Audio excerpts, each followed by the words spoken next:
첫 번째 큐브의 키워드 누가라는 키워드를 가지고 왔습니다. 100억 원대 사기 혐의로 재판을 받고 있는 수산업자 김모 씨. 검사는 물론이고 경찰과 언론인 등까지 전방위적으로 유착 관계였다는 정황이 드러났습니다. 이 사건에 대한 이 사건은 일파만파 좀 커지고 있는 그런 상황인데요. 두 분과 함께 짚어보도록 하겠습니다.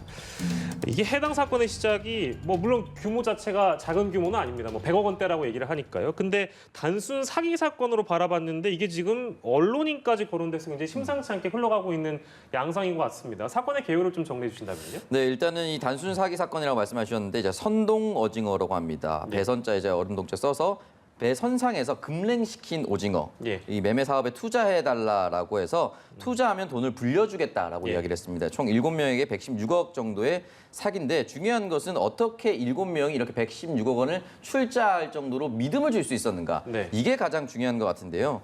본인 스스로를 1,000억 원의 유산을 받은 포항에서 선박 운용 사업을 하고 있는 사람이다라고 피해자들에게 속였고요. 예. 실제로 사단법인을 포함해서 대표직을 수행하고 있는 게 굉장히 많았습니다. 이제 주로 말씀드리면은 인터넷 언론사 부회장, 한국언론재단 인터넷신문윤리위원회 상임위원, 예. 유니세프 경북지회 후원회장, 한국다문화가족협회 대구경북 후원회장, 몽골스포츠교류재단 상임부회장 등을 맡고 있는 것으로 소개가 됐는데 예, 예. 이 살펴보면 등기임원이 아닌 것도 있고요. 네네. 유니세프 같은 경우는 아예 없는 단체인 경우도 있었습니다. 저는 그거 굉장히 놀랐습니다. 그래서 이게 결과적으로는 이런 화려한 이력과 예, 예. 그리고 자신의 SNS에 고가의 차량을 계속해서 업로드하면서 또는 풀빌라에 갔었던 사진을 업로드하면서 재력가인 것처럼 보였습니다. 네, 네. 그렇기 때문에 이 사람들이 쉽게 속아 넘어간 것이 아닌가라는 생각이 들고 저는 이걸 보면서 좀 너무 놀랐던 것이 이렇게 쉽게 속아 넘어간 것도 놀라운데 네, 네. 이 사람이 지금 2018년 6월부터 올해 1월까지 사기 행각을 벌였는데 2017년 12월에 사기죄를 복역하다가 특별사면을 불려놨습니다. 그러니까 고작 6개월 만에 이렇게 이제 흔히 말하는 사기의 디딤돌을 만들었다. 예. 그리고 지금까지 이렇게 많은 금액을 사기쳤다라는 것이 매우 놀랍다고 봅니다. 예, 그 부분도 놀랍고 이제 이런 사기의 피해자라고 해야 될는지 아무튼 많습니다. 금품을 특히 이제 사기의 피해자들 중에는 유력 정치인 가족들도 포함됐다는 부분도 굉장히 놀라운 부분들이고요.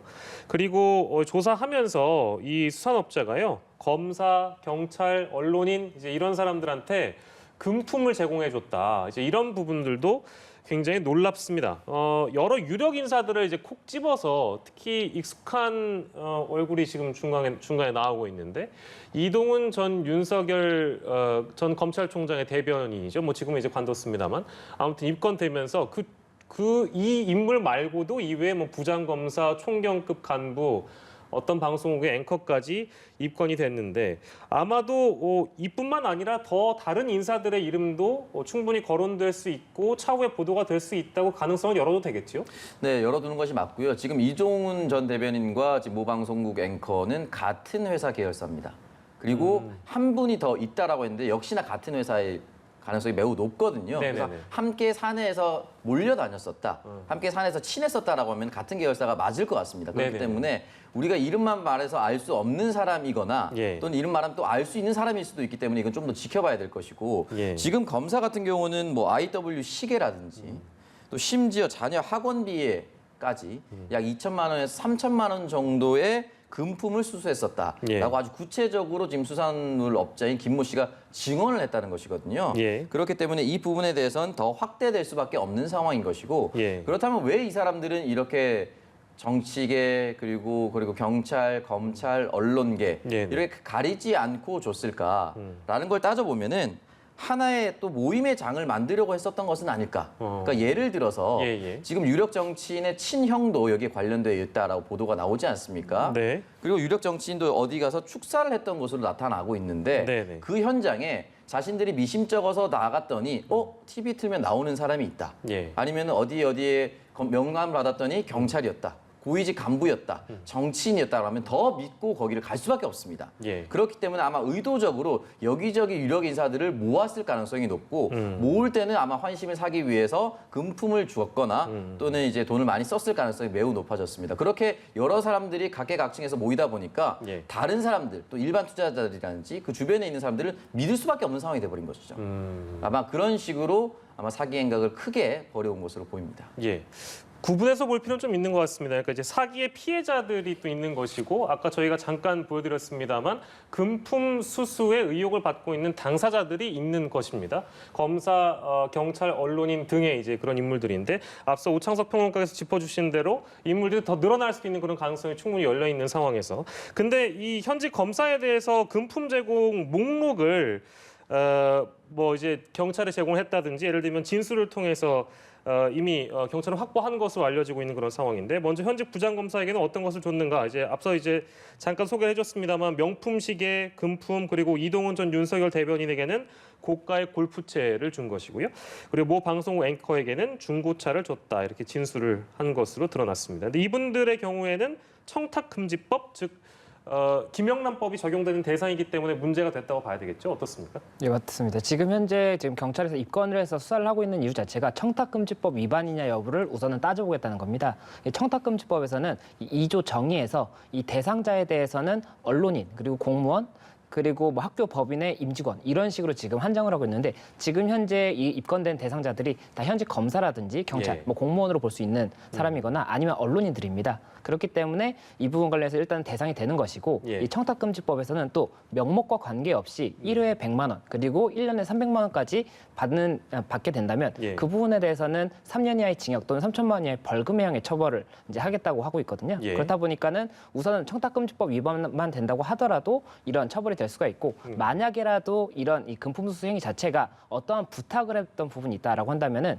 이 청탁금지법상에서도 이 부정청탁 관련해서 다른 이제 조항이 적용이 될 수가 있는 부분이고, 또 예. 형법상의 뇌물수수까지도 적용이 될 수가 있기 때문에 네. 이런 부분들까지도 계속해서 확대될 수 있는 그런 상황이라고 볼 수가 예, 있습니다. 특히 이 중에 이제 현직 부장검사에 대해서 그 압수수색이 들어간 부분, 경찰이 들어간 부분에 있어서 저희가 지난 시간에도 한번 짚어본 적이 있는데, 이게 뭐 예를 들면 그 현직 부장검사에 대해서 경찰이 압수수색을 나서는 것은 뭐 사실상 처음이거나 이제 이례적인 경우이기 때문에 어느 정도 이 어떤 혐의들을 입증할 만한 증거들이 경찰이 충분히 확보했기 때문에 검찰도 청구했고 법원이 내어줬다, 이렇게 봐도 되겠죠? 어떻습니까? 예, 이번 압수수색 자체가 굉장히 많은 주목을 받을 수밖에 없는 이유가, 원래는 이 압수수색을 하려면은 경찰에서 압수수색 신청을 하고 검찰에서 이거를 받아서 다시 청구를 합니다, 법원에. 그러면 네. 법원에서 압수수색 영장을 발부할지 말지를 결정을 해주는 것인데, 네. 이번 같은 경우에 이제 검경 수사권 조정이 되면서 경찰에서 이 검찰 부분을 이제 건너뛰고도 법원에서 발부를 받을 수가 있게 되었었고, 네네. 그리고 이제 일반 평검사도 아니고 부장검사에 대해서 압수수색이 된 거지 않습니까? 예, 예. 그렇다 보니까는 굉장히 이제 조금 의미가 있는 압수수색이라고 볼 수가 있는 부분이고, 이렇게 의미가 있는 영장이었기 때문에 법원에서도 이 영장을 함부로 이걸 발부해 주는 것이 아닙니다. 이 압수수색을 받는다고 한다면 사무실이나 이런 곳을 찾아와서 관련 물품으로 보이는 것들을 다 가져가는 거거든요. 예. 굉장히 많은 이런 자유라든지 기본권을 침해한다고 볼 수가 있는 부분이기 때문에 예. 많은 뭐 근거라든지 증거가 있다라고 볼 때만 영장을 발부를 해주는 것이어서, 현재 부장검사에 대해서 압수수색 영장이 발부가 될 정도였다라고 한다면은 경찰에서 상당한 증거를 보유하고 있을 가능성이 크다, 이렇게 보일 것으로 보입니다. 예, 그리고 저희가 이제 앞서서 그 어떤 금품 제공 목록이나 뭐 이런 것들에 대한 얘기를 했습니다만, 그 휴대전화를 이 해당 검사가 교체를 했다고 합니다. 그래서 기존 휴대전화를 확보를 하지 못한 것으로 알려지고 있는데, 이제 이 대목에서는 어떤 부분이 이제 등장하냐면, 경찰이 사전에 검찰에게 수사 개시를 알렸기 때문에 이게 혹시나 수사 정보가 센 거 아니냐, 이제 이런 지적이 있는 것 같아요. 이건 어떻게 봐야 될까요?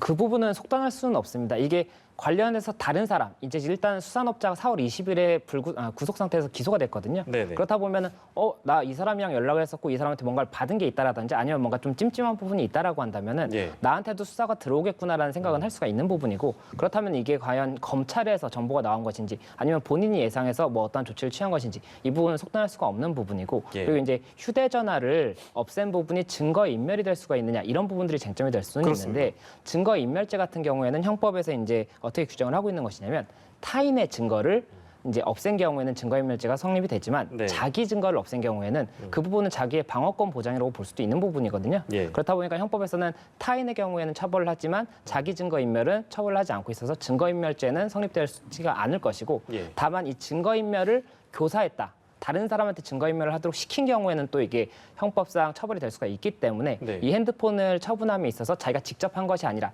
다른 사람을 시켰다라고 한다면 증거인멸 교사죄는 검토가 될 수가 있을 것으로 보입니다. 그래요?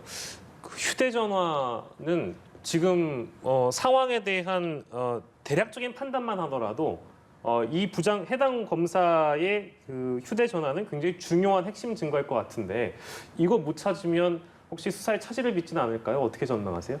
수사에 차질이 있을 수도 있지만 지금 현재 압수수색 영장까지 나왔고 이 수산업자가 본인이 뭐 어떠한 것들을 줬다라고 구체적으로 진술을 하고 있고 예. 제가 알기로는 이 전달을 했던 사람들의 진술도 추가적으로 확보가 된 것으로 알고 있습니다. 예. 그리고 이제 문자 메시지나 이런 데서 고맙다 이런 이야기를 한 것도 있기 때문에 그런 부분들만으로도 어느 정도의 혐의는 입증이 됐다라고 볼 수가 있을 것으로 보이고 예. 다만 이 핸드폰이 없다라고 한다면은 추가적인 뭐 어떠한 청탁이 있었다라든지 그런 부분들을 확인할 수가 없기 때문에 그런 예. 부분들에 대해서는 난항이 있을 수가 있을 것으로 보입니다. 예, 물론 이제 이런 의혹들이 실제 그 사실로 드러날지는 수사를 해봐야 되고 여러 증거들을 충분히 확보했다는 전제 아래에서 봤을 때는 물론 이제 휴대전화의 경우에는 아직 확보를 하지 못했기 때문에 그거는 예외가 되겠습니다만 좀 더 지켜볼 일일 것 같습니다.